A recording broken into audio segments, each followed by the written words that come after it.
మీరు పాస్టరా? అవును, పాస్టర్ని. అయితే నాకు దేవుణ్ణి చూపించు. సింతేనా?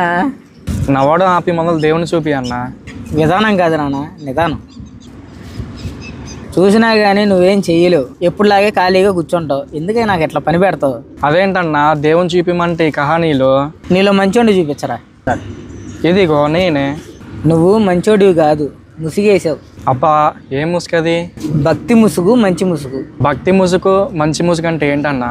భక్తి ముసుగు అంటే స్టేటస్లో దేవుడు ఫోటోలు పెట్టడం, పాటలు పెడతాం. మంచి ముసుగు అంటే ఇదిగో నాతో మాట్లాడుతున్నావు కదా, అది. నా నువ్వు తెలివిగా మాట్లాడుతున్నావు అన్న. చిన్నపిల్లని చేసి ఆడుకుంటున్నావు నన్ను. అది తెలివితేటలు కాదు నాన్న, జ్ఞానం.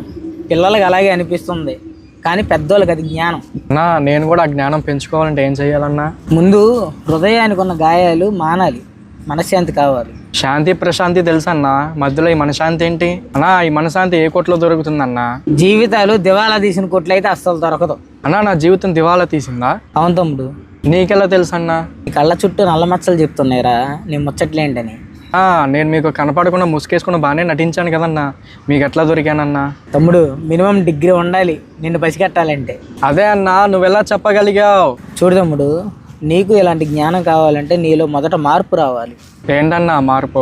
మార్పు మాటల్లో కాదు కావాల్సింది, సందర్భాల్లో జరగాలి, క్రియల ద్వారా కనిపించాలి. ఆ రోజే తెలుస్తుంది నిజమైన జ్ఞానం ఏంటి అని. ఈ విషయాలన్నీ నీకు ఎట్లా తెలుసన్నా? అన్నీ తెలిసినట్టు చెప్తున్నావు. జీవితంలో నేను నేర్చుకున్న గుణపాఠాలు ఇవన్నీ నాకు ఎదురైనవి. దేవుణ్ణి చూపించమన్నావు కదా, ఆయన చూపిస్తే కనబడేవాడు కాదు, సందర్భాల ద్వారా మాట్లాడేవాడు.